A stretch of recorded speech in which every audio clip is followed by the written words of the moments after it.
Hello, and welcome to the Helms production. I'm your host, Aaron Diego Helms, and today we are joined by Lorenzo Christopher Cañizares to talk about a legend who has recently passed away.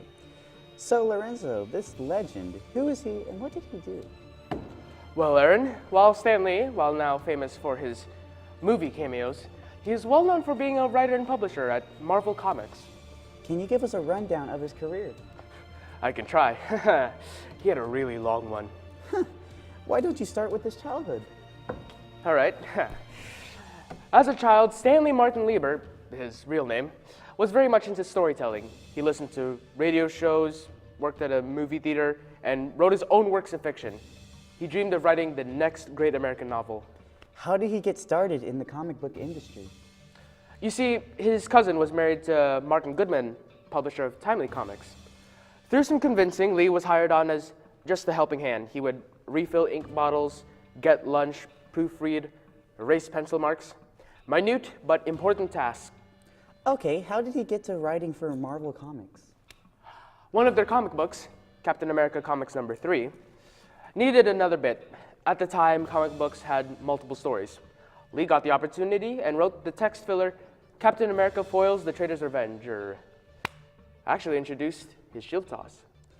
And from there, what other project did he write for Marvel?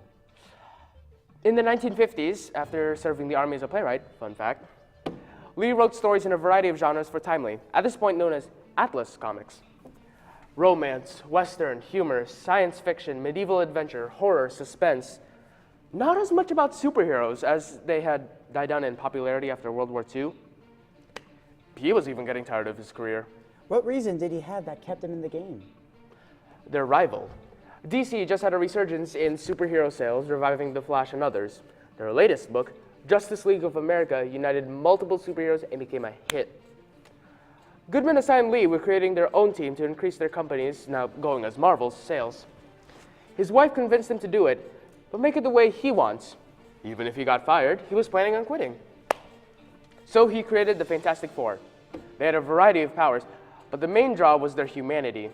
They fought with each other, they worried about bills, they dealt with egos and self-loathing, they felt real.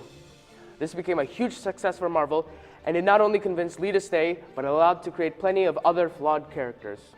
When did he pass away? November 12, 2018. He was dealing with pneumonia at the time. Thank you for your time, Lorenzo.